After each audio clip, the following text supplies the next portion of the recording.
আসরের 4 রাকাত সুন্নতের অনেক দাম। মায়ের নবী বলেন, যে লোক আসরের 4 রাকাত সুন্নত নামাজ পড়ে তার উপরে আল্লাহর রহমত বৃষ্টির মতো নাজিল হয়। আল্লাহর রহমত বৃষ্টির মতো নাজিল হয়। আসরের 4 রাকাত সুন্নতের এত গুরুত্ব।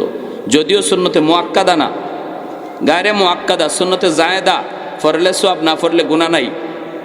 এজন্যই আমরা আসরে 4 রাকাত পড়ি না, সুন্নত ম্যাক্সিমাম পড়ি না। কেন? কারণ না পড়লে গুনাহ নাই। আর জোরেরটা পড়ি, না পড়লে গুনাহ আছে। তিনি শর্ত লাগাইছেন জোহরের 4 রাকাত না, যেটা সুন্নতে মুআক্কাদা পড়া লাগবে, না পড়লে গুনাহ, এটা না। আসরের 4 রাকাত সুন্নত, যেটা না পড়লে কোনো গুনাহ নাই, কিন্তু পড়লে অধিক সওয়াব, অনেক সওয়াব, রহমত বৃষ্টির মতো নাজিল হয়। এই সুন্নতটা যার জীবনে কোনোদিন ছুটে নাই, আছেন এমন কেউ? 2 নাম্বার, জামাত যার জীবনে কোনোদিন তরক হয় নাই। কইবেন হুজুর জামাত তো বাদ, গড়েই তো নামাজ পড়ি না, ঠিক না? আর আপনি কোন সুন্নত ফরজেরই তো খবর নাই। তাহাজ্জুদ যার জীবনে ফৌত হয় নাই। এটা তো মাশাআল্লাহ এমন 2-1 বাইরে বহেরে যদি জিগান তাহাজ্জুদের টাইম কোনটা কৌতো, কইব জোরে পড়ে, এটার খবর নাই। 4 নাম্বার, জীবনে কোনোদিন নারীর দিকে নজর পড়ে নাই। বেগানা নারীর দিকে নজর হঠাৎ করে পড়াটা দোষ না, নজর আটকায় রাখা, জমায়া রাখাটা দোষ। নজর পড়ে গেছে, নবী বলেন, মা মিন মুসলিমিন ইয়ানজুরু ইলা মাহাসিনি ইমরাতিন আউয়ালা মাররা সুম্মা ইয়াগুদ্দু বাসারা ইল্লা আহদাসাল্লাহু লাহু ইবাদাতান ইয়াজিদু হালাওয়াতাহা। আল্লাহর নবী বলেন, যদি সুন্দরী কোনো নারীর দিকে, বেগানা কোনো নারীর দিকে কারো নজর পড়লো আর সাথে সাথে চোখটা ফিরাই পেল আল্লাহর ভয়ে, এই লোকটার আমলের মধ্যে আল্লাহ হালাওয়াতে ঈমান দান করে। হালাওয়াত কাকে বলে? স্বাদ। মিষ্টি খাওয়ার পরে আমরা মুখের মধ্যে, যেমন মিষ্টি খাওয়ার পরেও মুখে একটু মজা লাগেনি, না লাগে না? মিষ্টি খাওয়া শেষ, এরপরেও মুখে মজা রয়ে গেছে। ঠিক তেমনি যে মানুষটা তার নজরের হেফাজত করবে, বেগানা নারীর দিকে চোখ ফিরায় রাখবে, পড়লেও সাথে সাথে ফিরাইলেছে, জমাইছে না, আল্লাহ তার নামাজের মধ্যে মিষ্টি খাওয়ার মতো স্বাদ দিয়ে দিবে। কোরআন তেলাওয়াতের মধ্যে মিষ্টি খাওয়ার মতো স্বাদ দিয়ে দিবে। জিকিরের মধ্যে মিষ্টি খাওয়ার মতো স্বাদ আল্লাহ দান করবে। এই 3টা গুণ, এই 4টা গুণ, এই 4 গুণের কেউ থাকলে আমার জানাজা তারে ফরাইতে কইবা। আর যদি এমন লোক না থাকে তাহলে জানাজা সারাই আমারে দাফন দিয়ে দিও। আল্লাহর ওলি কুতুবউদ্দিন বখতিয়ার কাকি রহমাতুল্লাহ আলাইহি এই শর্ত দিয়ে আল্লাহর ওলি তিনি ইন্তেকাল করলেন। লক্ষ লক্ষ মানুষের সমাগম, এত মানুষের ভিতরে জানাজা মাইকে এলান করা হলো, আসুনি এমন আল্লাহর কোনো বান্দা, এই 4টা গুণ তোমার ভিতরে আছে, একটু সামনে আসো, আইসে তুমি জানাজা পড়াও। কিন্তু কেউ সাহস করে উঠে না, উঠার তো কোথাও না। কে এত বড় নেককার, এত বড় পরহেজগার, উঠবে কে? সাহস তো কারো নাই। বারবার বারবার এলান করা হয়, আল্লাহর ওলির সন্তানেরাও এলান করে, যদি এমন কেউ না থাকো তাহলে বাবাকে জানাজা ছাড়াই দাফন করা লাগবে। কারণ আব্বার ওসিয়ত হলো, যদি পাওয়া না যায় তাহলে জানাজা ছাড়াই আমাকে দাফন করবা। এলানের পর এলান, এলানের পর এলান, কেউ দাঁড়ায় না। হঠাৎ করে যখন ঘোষণা হয় তাহলে তোমরা যার যার মতো করে বাড়ি চলে যাও, যার যার মতো করে বাড়িতে চলে যাও। জানাজা হবে না, জানাজা ছাড়াই উনাকে দাফন করা হবে। এই ঘোষণা দেওয়ার পর মজলিস থেকে একজন মানুষ চাদর মুড়ি দিয়া, চেহারাটা না দেখাইয়া আওয়াজ দিয়া কই, কুতুবউদ্দিনের সন্তানেরা দাঁড়াও দাঁড়াও, আমি জানাজার নামাজ পড়াবো। লক্ষ লক্ষ মানুষ তাকে তাকে শুধু দৃশ্যগুলি দেখতেছে। কে সে আল্লাহর বান্দা? কে সে আল্লাহর বান্দা? অবশ্যই তার জীবনে কোনো দায় দায়িত্ব নাই, হয়তো সে কোনো বিয়ে শাদী করে নাই, জীবনটা মসজিদের ভিতরেই পয়সা পয়সা কাটাই দিছে। হয়তো সে বহুত বড় বৈরাগী, বহুত বড় বৈরাগী, কোনো দায় দায়িত্ব দুনিয়াদারি তার কাঁধে নাই। নতুবা এমন 4টা আমল কেমন করে সম্ভব? কেমন করে জীবনে আসরের সুন্নত তরক করে নাই, কেমন করে জীবনে কোনোদিন জামাত তরক হয় নাই, কেমন করে তার জীবনে কোনোদিন তাহাজ্জুদ ফৌত হয় নাই, কেমন করে কোনোদিন বেগানা নারীর দিকে নজর জমায় নাই, তাহলে সে কোনো সাধারণ কোনো মানুষ নয়, তার জীবনে কোনো দায়িত্ব হয়তো কিছু নাই। কিন্তু ওই আল্লাহর বান্দা সামনে গেলেন, যাইয়া তিনি চাদর থেকে মুখটা সরাইলেন। উপস্থিত মানুষগুলি তাকায়া দেখা সবাই অবাক। ওই সময়ের এই মানুষটা হলো সবচেয়ে বেশি ব্যস্ত মানুষ। এত বড় দায়িত্ব আর কারো কাঁধে না। কার নাদারিম জোরে সুরে কোন আল্লাহু আকবার। আল্লাহর ওলি তিনি ওই জায়গায় যাইয়া চাদরটা থেকে মুখটা সরাইয়া কুতুবউদ্দিন বখতিয়ার কাকির চেহারাটা সরাইয়া আওয়াজ দিয়ে বলতেছেন, ওরে কুতুবউদ্দিন, ও আল্লাহর ওলি, কেন তুমি এই শর্তগুলি লাগাইছো? কেন তুমি এই শর্তগুলি লাগাইছো? কেন তুমি শর্তগুলি লাগাইছো? আমি আমার জীবনের এই গোপন আমলগুলি দুনিয়ার কাউকে জানাই নাই। আমার মা জানে না, আমার বাবা জানে না, আমার স্ত্রী পর্যন্ত আমার এই আমলের খবর জানে না। আমি তো চেয়েছিলাম এই গোপন আমলগুলি শুধু আমি জানি আর আমার মালিক জানি। কেন তুমি শর্তগুলি লাগাইছো? এই শর্ত করার কারণে আমার গোপন আমল মানুষ জেনে গেল। কিয়ামতের ময়দানে যদি আমি আল্লাহর কাছে এজন্য পুরস্কার কিছু কম পাই, আল্লাহর দরবারে তোমার বিরুদ্ধে মামলা দিব। সুবহান, আর একটু জোরে কন্যা সুবহানাল্লাহ। কুতুবউদ্দিন তিনি তো ভালো করে জানতেন, তিনি জানতেন বিদায়ের শর্ত লাগাইছেন। এজন্য বলতেছিলাম, রে যুবক, তুমি যদি বলো না না হুজুর, দায়িত্ব পাইয়া এত আল্লাহ বিল্লাহ করা যায় না, চেয়ারম্যানের দায়িত্ব, মেম্বারের দায়িত্ব পাইয়া আল্লাহর ভয় নিয়ে চলা যায় না, তাহলে বলো দিল্লির সুলতান যদি পারলো তুমি কেন পারবা না? তাহলে বোঝা গেল পারা সম্ভব, তুমি পারো না, তোমার কপাল পুড়ছে, তোমার কপাল পুড়ছে। এজন্য দায়িত্ব পাওয়ার পর যেই মানুষটা দায়িত্ব আল্লাহর ভয়ে পালন করবে, ছোট হোক বড় হোক, মসজিদের দায়িত্ব হোক, মাদ্রাসার দায়িত্ব হোক, যে কোনো প্রতিষ্ঠানের দায়িত্ব হোক, সে দায়িত্ব ছোট হোক বড় হোক, যদি দায়িত্ব ঠিকমতো পালন করে আল্লাহর ভয়ে, কখনো আমানতে খেয়ানত করে না, আমানতে খেয়ানত করে না, রব্বুল আলামিন আল্লাহ পাক রব্বুল আলামিন তার উপরে খুশি হয়। কারণ মানুষ তার উপরে খুশি, আল্লাহ তার উপরে খুশি। যেরকম সুবহানাল্লাহ। 2 নাম্বার হলো ওই যুবক, যেই যুবক যৌবনে আল্লাহর গোলামি করে, সুবহানাল্লাহ, যেই যুবক যৌবনে আল্লাহর গোলামি করে তার জন্য আল্লাহর ওলি হওয়া সহজ। কারণ দুনিয়াতে এমন কোন আল্লাহর ওলি নাই যেই ওলি যৌবনে আল্লাহর ওলি হয় নাই রে ভাই। এজন্য যৌবন কালটা হলো আল্লাহর ওলি হওয়ার বয়স, যৌবন কালটা হলো আল্লাহকে খুশি করার বয়স। যৌবন কালে আল্লাহ পাক যুবকের ইবাদতের উপরে বেশি খুশি হয়ে যায়। কারণ হলো লা ওয়ারা আকাল কাফি। নবীজি বলেন, আল্লাহর নবী বলেন, গুনাহ করার সামর্থ্য আছে, শক্তি আছে, সুযোগ আছে, এরপরও যেই মানুষটা গুনাহ করে না, সেই হলো তোমাদের ভিতরে আল্লাহর ওলি, সেই হলো তোমাদের ভিতরে বড় পরহেজগার। গুনাহ করার শক্তি আছে, সামর্থ্য আছে, সুযোগ আছে, এরপরও করে না, সে হলো তোমাদের ভিতরে বড় পরহেজগার। বৃদ্ধ মানুষ গুনাহ করা তার জন্য কঠিন, গায়ে শক্তি কম, চাইলে একজন বৃদ্ধ মানুষ চুরি করতে পারবে না, কিন্তু যুবক চাইলেই সে যা খুশি তা করতে পারে। আওয়াজ দিয়ে এখন ঠিক কিনা? গানের আয়োজন করতে পারে, ওয়াজের আয়োজন না কইরা, ঠিক না? এই যুবকগুলি, যে যুব সমাজ, তারা চাইলে খেলার আয়োজন করতে পারত, গানের আয়োজন করতে পারত। চেয়ারম্যান সাহেব যদি নিষেধ দেয়, চেয়ারম্যানরে 2 লাইনের সভাপতি বানাই দিব। হ্যাঁ, ক্ষমতা তারা, যুব সমাজ এক যদি হয়ে যায়, এলাকার মেম্বার সবাই মুরব্বী কেউ যদি বাধা দেয়, বেটা গান করাইস না, রাত্রে গিয়া গড় হামাইয়া কইব পিস্তল দইরা, কালকের গানে অনুষ্ঠানের সভাপতি তুমি। তো ইজ্জত কমলো না, বাড়লো না, কমলো? পারে তারা, কিন্তু এতটুকু করলো না জালালাবাদ যুব সমাজ। করলো না। যৌবনের চাহিদা হলো গুনার দিকে যাওয়া, যৌবনের চাহিদা হলো যাত্রার প্যান্ডেল দেখা, যৌবনের চাহিদা হলো খেলার আয়োজন করা, যৌবনের চাহিদা হলো ডাব চুরি করা, যৌবনের চাহিদা হলো হাঁস চুরি করা।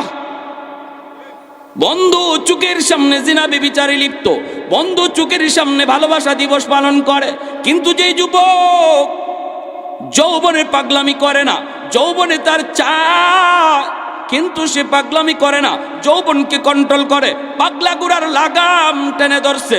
যৌবনে তারে মসজিদে দেখা যায়, যৌবনে তারে ওয়াজ মাহফিল করাইতে দেখা যায়, যৌবনে তারে বাপ্পার সেবা করতে দেখা যায়, যৌবনে মুরব্বীদের শ্রদ্ধা করতে দেখা যায়, যৌবনে উলামায়ে কেরামকে তাজিম করতে দেখা যায়, যৌবনে তার মাথায় টুপি পাওয়া যায়, যৌবনে তার মুখে দাড়ি দেখা যায়।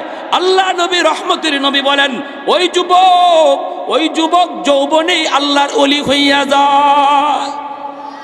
লাউলা মাশাইখু রুক্কা ওয়াশ-শাবাবু খুশশা ওয়াল আতফালু রুদ্দা ওয়াল আনআমু রুত্তা লাজআলতুস সামাআ হাদিদা ওয়াল আরদা খাফসাফা ওয়াত তুরাবা রামাদা ওয়ামা আনজালতু মিনাস সামাই কাতরা ওয়ামা আম্বাততু মিনাল আরদি নাবাতা বাল আনজালতু আলাইকুমুল আযাবা সাব্বা। আল্লাহ পাক রব্বুল আলামিন বলে, প্রতিদিন জমিন আল্লাহকে ডাক দিয়া কয়, ও মালিক আর কত আমি গুনাহ দেখব, আর সহ্য হয় না। আল্লাহ, আমি জমিনের উপরে যে গুনাহগুলি হয়, যেই অন্যায় হয়, যেই জুলুম হয়, আমি জমিন আর কত সইব, আর কত আমি দেখব, একটু অনুমতি দাও। আবতালি ইবনা আদম ফি কারি, আমি সবগুলি জালেমকে আমার পেটের ভিতরে ঢুকায়া দেই। আল্লাহ কই কেন? কইলি আন্নাহুম ইয়ারযুকু বিরিজকিকা ওয়া ইয়াসিকা ওয়া ইয়াতাকাল্লামু বিলিসানিকা ওয়া ইয়াসিকা। আল্লাহ তোমার দেওয়া হাত দিয়ে তোমার নাফরমানি করে, তোমার দেওয়া জবান দিয়ে তোমার নাফরমানি করে, তোমার দেওয়া পা দিয়ে তোমার নাফরমানি করে। আসবিরু ইলা মাতা আসবিরু, আমি জমিন আর কতকাল ধৈর্য ধরব, আর কত কাল আমি জালেমের জুলুমগুলি দেখব। ও মালিক, আমি আর কত জালেমের জুলুম দেখব, আমি আর কত জালেমের জুলুম সইব। অনুমতি দাও, অনুমতি দাও। আল্লাহ কইরে, জমিন থাম থাম, এখনো জমিনের মধ্যে এমন কিছু বান্দা বান্দি আছে যারা আমি আল্লাহকে আল্লাহ কইয়া ডাক দেয়। এখনো জমিনের ভিতরে এমন কিছু আমার বান্দা বান্দি রয়েছে, এই মানুষগুলির তোমরা ধ্বংস করে দিতে চাও, কিন্তু জানো না ওই মানুষকে আমি আল্লাহ কত আদর করে বানাইছি। জোরে কোন সুবহানাল্লাহ। আসমান আল্লাহ বানাইছেন কুন ফায়াকুন বইলা, জমিন আল্লাহ বানাইছেন কুন ফায়াকুন বইলা, ফেরেশতা আল্লাহ বানাইছেন কুন ফায়াকুন বইলা, কিন্তু আমারে আপনারে আল্লাহ পাক কুন ফায়াকুন বইলা বানায় নাই। আমাকে আপনাকে যখন আল্লাহ বানাইছে, খালাকতু বিয়াদাইয়া, আল্লাহ বলে বান্দা আমার হাত দিয়া তোরে বানাইছি, কারণ এই তোর চেহারার মধ্যে এত দামি কপাল, ওই কপাল দিয়া বান্দা আমার কুদরতি কদমে সেজদা দিবে। অতএব এই কপাল ফেরেশতাদের হাতে বানাইলে হয় না, এই কপাল কুন ফায়াকুন বললে হয় না, এই কপাল কারো হাতে বানাইলে হয় না, আমি আল্লাহ নিজের হাতে বানাইছি। এ জমিন শুন, ভালো করে শুন, যতদিন পর্যন্ত জমিনে চার দল মানুষ থাকবে, লাউলা মাশাইখু রুক্কা, যতদিন পর্যন্ত এই জমিনে এমন কিছু বৃদ্ধ বান্দা বান্দি থাকবে, চুল সাদা হয়ে গেছে, দাড়ি তার সাদা হয়ে গেছে, কোমর বাঁকা করতে পারে না, হাঁটুতে ব্যথা, কোমরে ব্যথা, এরপর আমি আল্লাহর কদমে কষ্ট করে সেজদা দেয়। আমার ওই বান্দা বান্দি গুলার সেজদার দিকে তাকাইলে এই গুনাহগার জমিনের প্রতি আমি আল্লাহর মায়া লেগে যায়। ওয়াশবাবু খুশা, 2 নম্বর আল্লাহ পাক বলেন, এখনো জমিনের মধ্যে এমন কিছু যুবক রয়েছে যেই যুবক যৌবনের পাগলামি করে না। ওই যুবক চুরি ডাকাতিতে যায় না, না না, সে নারিকেল চুরি করে না, বন্ধু তারে ডাকি হারাম পথে যাওয়ার জন্য, এরপরও যায় না। যুবক তার যৌবনটারে আমি আল্লাহর জন্য অক্ফ করে দেয়, যৌবনে সে আমার কদমে সেজদা দেয়। আমি আল্লাহ যখন তার ক্ষুধাবীতি অন্তরে দেখি, এই জমিনের প্রতি আমার মায়া লেগে যায়। আল্লাহ পাক কয়ার পরে জানুনি, এই জমিনের মধ্যে কিছু গরু ছাগল হাঁস মুরগি রয়েছে, ওদের কোনো দোষ নাই, ওদের কোনো দোষ নাই। ওই জালেমগুলির কারণে যদি আমি জমিনে গজব দেই, হাঁস মুরগি গরু ছাগলগুলি গজবের শিকার হয়ে যায়, অথচ ওদের কোনো অন্যায় নাই, এদের উপরে কোনো আমার বিধান নাই, এদের উপরে কোনো শরীয়তের বিধান নাই, নামাজ রোজা হজ যাকাত নাই। ওই হাঁস মুরগিগুলি যখন গজবের শিকার হয়ে চেউ চেউ করে কান্না করে, তখন এই জমিনের প্রতি আমি আল্লাহর মায়া লেগে যায়। 4 নম্বরে আল্লাহ বলেন ওয়াল আতফালু রুদ্দা, এই জমিনের ভিতরে প্রতিটা ঘরে ঘরে কিছু শিশু বাচ্চা আছে, ওই বাচ্চাগুলির কোনো অন্যায় নেই, কোনো অপরাধ নাই, এই বাচ্চাগুলির উপরে শরীয়তের কোনো বিধান এখনো চালু হয় নাই, তার উপরে নামাজ নাই, রোজা নাই, তার বাবা তার মা জালেম, বাবার গুনার কারণে জমিনে গজব আসতে চায়, কিন্তু এই গজবের শিকার তো বাচ্চাটাও হয়ে যায়। ওই বাচ্চাটা যখন কান্না করে আমি আল্লাহর তখন জমিনের প্রতি মায়া লেগে যায়। অতএব না এখনো জমিনে বুড়া কিছু বৃদ্ধ বৃদ্ধা আছে রে, তারা বৃদ্ধ বয়স আমি আল্লাহকে ডাকে। এখনো জমিনে কিছু যুবক আছে, যৌবনে তারা গুনার আয়োজন করে না, কোরআনের মাহফিলের আয়োজন করে। যদি এই 4 শ্রেণীর জমিনে না থাকতো, লাজাআলতুস সামাআ হাদিদা, আসমানকে আমি আল্লাহ লোহা বানায় দিতাম, ওয়াল আরদা খাফসাফা ওয়াত তুরাবা রামাদা, জমিনকে আমি আল্লাহ তামা বানায় দিতাম। যদি এখনো ওই যুবকগুলি জমিনে না থাকতো, এখনো যদি জমিনের মধ্যে ওই বৃদ্ধ বান্দা বান্দিগুলি না থাকতো, তাহলে আমি আল্লাহ কি করতাম জানোনি? ওই জমিনটারে আমি তামা বানায় দিতাম, আসমানটারে আমি আল্লাহ লোহা বানায় দিতাম। ওয়ামা আনজালতু মিনাস সামাই কাতরা, 1 ফুটা রহমতের বৃষ্টি আমি জমিনে নাজিল হতে দিতাম না। ওয়ামা আম্বাতু মিনাল আরদি নাবাতা, একটা শস্যের দানাও আমি জমিন থেকে উৎপন্ন হতে দিতাম না। বাল আনজালতু আলাইকুমুল আযাবা সাব্বা সাব্বা, বরং পর জমিনে শুধু গজব আর গজব নাজিল হইতো, গজব আর গজব নাজিল হইতো। বাংলার মুসলমান এখনো উলামায়ে কেরামকে তাজিম করে, এখনো মাদ্রাসাকে কদর করে, এখনো ওয়াজ মাহফিলের আয়োজন করে, এখনো লক্ষ লক্ষ কোরআনের হাফেজ ফজরের আগেই কোরআন তেলাওয়াতে মগ্ন থাকে। তুরস্কের 7.9 মাত্রার ভূমিকম্পে গোটা তুরস্ক ধ্বংসস্তূপে পরিণত হয়ে গেল। সিরিয়াতে এখনো মানুষ খুঁজে বের করে। এরে যুবক, একটু দিলটা নরম করে কথাগুলি শোনো। জানুনি চোখের সামনেই তো তুরস্কের হালত দেখতেছ, সিরিয়ার হালত তুমি দেখতেছ, অথচ বাংলাদেশে এই মাত্রার ভূমিকম্প কয়েক বছর আগে ফজরের আগে হয়েছে। ওই একই মাত্রা ভূমিকম্প তুরস্কে হলো, ধ্বংসস্তূপ হয়ে গেল, ধ্বংসস্তূপ, লক্ষ লক্ষ মানুষ আহত নিহত হলো। বাংলাদেশে কেন এতটা ক্ষতি হয় নাই? একটাই কারণ বাংলার তখন আমি আর তুমি ঘুমাইছিলাম, কিন্তু টেকনাফ থেকে তেতুলিয়া পর্যন্ত লক্ষ লক্ষ মাদ্রাসার লক্ষ লক্ষ কোরআনের হাফেজ তারা কোরআন তেলাওয়াতে মগ্ন ছিল। আমি আর তুমি যখন ঘুমে, তখন মাদ্রাসার ছাত্ররা কোরআন পড়ে। শীতের জন্য কষ্ট করে ফজরের নামাজ পড়তে উঠতে পারি না, আর মাদ্রাসার ছোট ছোট তালেবে এলেম হিফজের ছাত্ররা তখন অজু কইরা ঠান্ডা পানিতে আমার মাওলার কালাম নিয়ে কোরআন তেলাওয়াতে বসে যায়। এই আওয়াজটা আল্লাহ পাক রব্বুল আলামিন শুনে না, এই দৃশ্য আল্লাহ দেখে না। শুধু এজন্য আল্লাহ পাক রব্বুল আলামিন বাংলার জমিনকে আল্লাহ পাক হেফাজত করেছে। এর যুবক, এজন্য বলতেছি একটু মনোযোগ দিয়ে কথাগুলি শোনো। যৌবন কালটা হলো আল্লাহর ওলি হওয়ার বয়স। যৌবন কালটাতে তুমি নিজের গুনাহ থেকে যত বাঁচাইবা তত আল্লাহর ওলি হয়ে যাইবা। এ যুবক, আজ যৌবন কালটারে তুমি গুরুত্ব দিচ্ছ না, মনে করতেছো বৃদ্ধ বয়সে নামাজ ধরবো, আর একটু বয়স হোক তারপরে রোজাগুলি রাখবো। আসতেছে সামনে রমজান মাস, এই যে রজব চলতেছে, তারপরে শাবান, তারপরে রমজান। এ যুবক, এখনো হয়তো তুমি রোজা রাখার পাক্কা ইরাদা করো নাই, কিন্তু তুমি কি জানো না, আজ এমন একটা যুগ চলতেছে যেই যুগে মানুষের গড় আয়ু 60-70 বছর পায় না, চরম 40-50-এর ভিতরে মানুষ চলে যাইতেছে। এক সময় বাজারে গেলে পড়ে সাদা দাড়ি সাদা চুল অনেক মানুষ, মুরব্বী মানুষ বাজারে দেখা যাইতো, রাস্তাঘাটে মুরব্বী দেখা যাইতো। আস্তে আস্তে মুরব্বী শূন্য হয়ে যাচ্ছে, মানুষ মুরব্বী হওয়ার বয়স পায় না। যৌবনেই কবরে চলে যেতে হয়। যৌবনকালেই চোখের সামনে তাকায় দেখো, খেলার সাথে কবরে চলে গেল, লেখাপড়ার সাথে তোমার কবরে চলে গেল। একটু তাকায় দেখো না, আজ কাল, আজ নয় কাল তোমার কানে মৃত্যু সংবাদ। বন্ধু স্ট্রোক করে মারা গেল, অ্যাক্সিডেন্ট করে মারা গেল।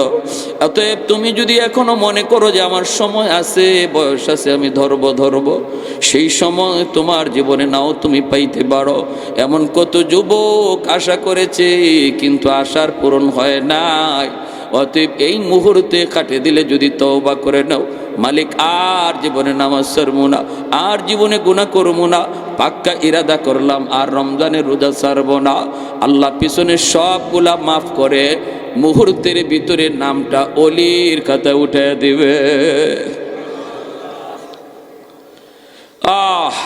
জুন্নুন মিসরি রহমতুল্লাহ আলাইহি, বহুত বড় আল্লাহর ওলি, নদীর কিনারে দাঁড়ায় আছেন।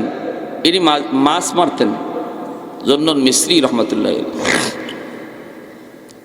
হঠাৎ দেখেন একটা বিচ্ছু নদীর পাড়ে দাঁড়ায় রয়েছে। এখন তিনি চিন্তায় পড়ছেন, বিচ্ছুটা নদীর পাড়ে দাঁড়ানো, আর একটা কচ্ছপ পানির নিচ থেকে উপরে উইটা বাসতে বাসতে বিচ্ছুটার কাছে আসছে, আর বিচ্ছুটা লাফ দিয়া কচ্ছপের পিঠে বসছে, আর কচ্ছপটা খেয়া হইয়া বিচ্ছুটারে নদীর ইপার থেকে ওই পার করে দিছে। সুবহানাল্লাহ, জোরে কোন। এটা আল্লাহ পারেনি না পারে না?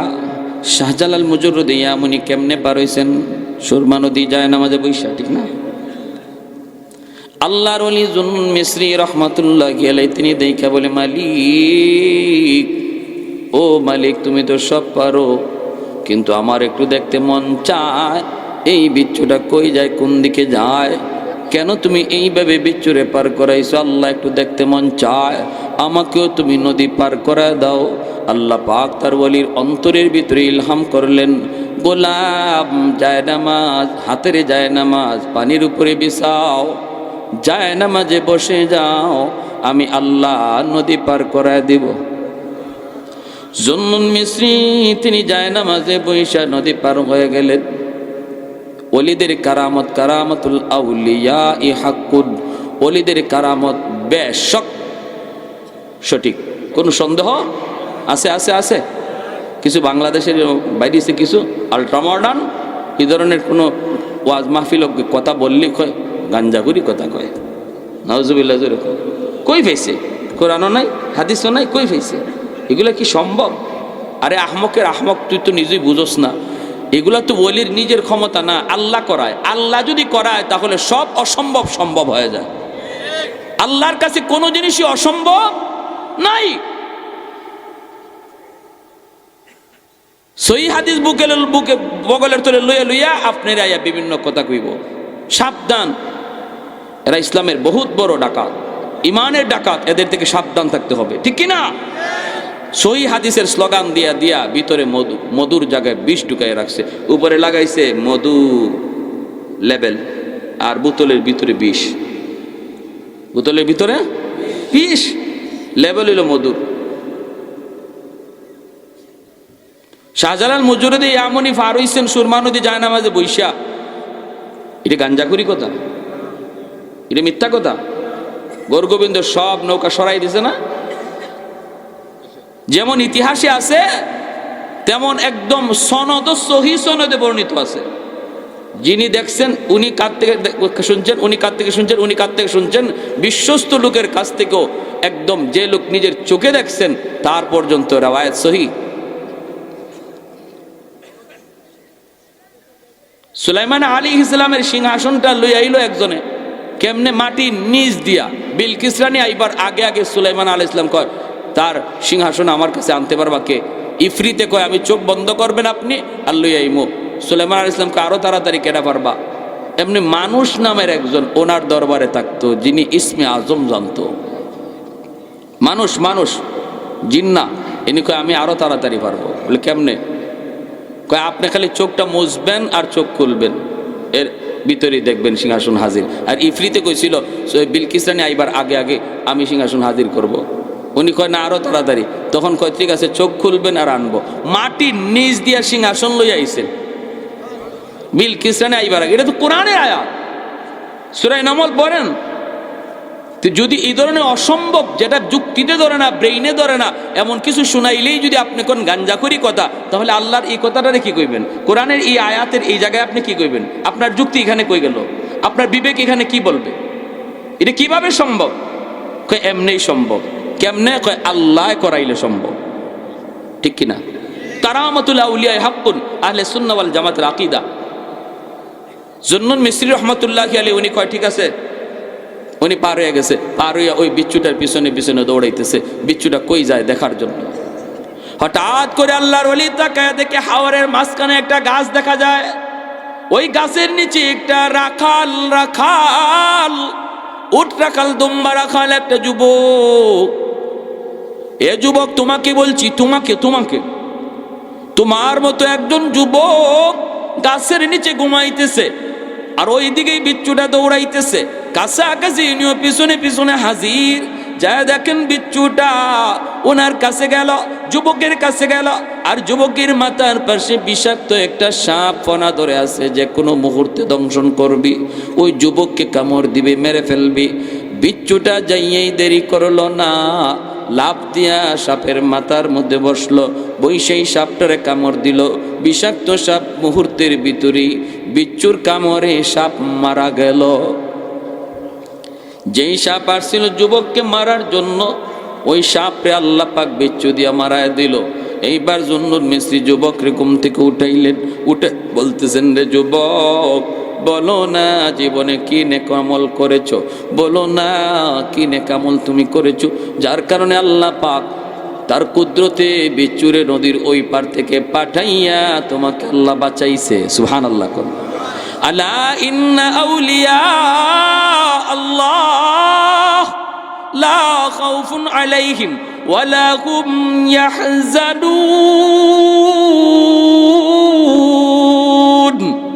আল্লাহ রাব্বুল আলামিন কই ভয় নাই, তোমার জীবনের ভয়ের বস্তু আমি আল্লাহ দেখব, জিম্মাদারি আল্লাহর। যুবকরে ডাক দিলেন, যুবক কি নেকামল করেছো? এইবার যুবক কয়, আল্লাহর ওলি, এটা কি বলে? এটাই সব আল্লাহ পাক করাইছে। সাপে কামড় দিতে চাইছিল, কিন্তু আল্লাহ সাপরে তার কুদরতে মারাইছে। বলো না কি নেকামল তুমি করেছো? এত প্রিয়, এত মায়ার আল্লাহর কেমনে হইলা তুমি? আল্লাহ তো তোমার সব জিম্মাদারি নিয়ে নিছে, তুমি তো আল্লাহর ওলি। যুবক চোখের পানি সাইরা কান্দে আর কয়, গো আল্লাহর ওলি, আমি জানি না আমি আল্লাহর ওলি কিনা, তবে আমি যেখানেই থাকি না কেন কোনো অবস্থাতেই নামাজ সারি না। রাখালি করি আমি, রাখালি। নামাজে রক্ত খায়া গেছে, জঙ্গলের ভিতরে নামাজে দাঁড়ায় যায়, হাওরে থাকলে হাওরে নামাজে দাঁড়ায়। আর যখনই আমি ঘর থেকে বের হয়েছি, তখনই আল্লাহর নাম ঘর থেকে বের হয়েছি। বিসমিল্লাহি তাওয়াক্কালতু আলাল্লাহ, লা হাওলা ওয়ালা কুওয়াতা ইল্লা বিল্লাহিল আলিয়্যিল আযীম। ঘুমানোর আগে বলেছি, মালিক আমি একটু ঘুমাবো, কিন্তু কোন ভরসায় ঘুমাই? এখানে কেউ নাই, আপন বলতে কেউ নাই। আমার যদি কোনো ক্ষতি হয়ে যায়, আল্লাহ বাঁচাইব কে? তুমি তো শুধু বাঁচানোর মালিক। আল্লাহ তুমি আমাকে একটু বাঁচাইও, আল্লাহ বিপদ থেকে উদ্ধার কইরো, আমি ক্লান্ত, আমি একটু ঘুমাবো।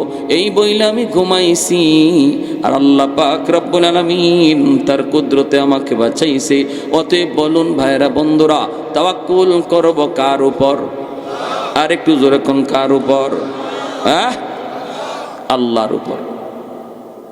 আমার ভাইরা, জন্য লম্বা কথা নয়, যে কথা বলতেছিলাম, আমি যদি আমার এই দুইটা গুণ, একটা গুণ আল্লাহ আমাকে দয়া করে দিয়ে দিছেন, 50 নাম্বার আমরা পেয়ে গেছি ওলি হওয়ার, আর 50 কামাই করতাম।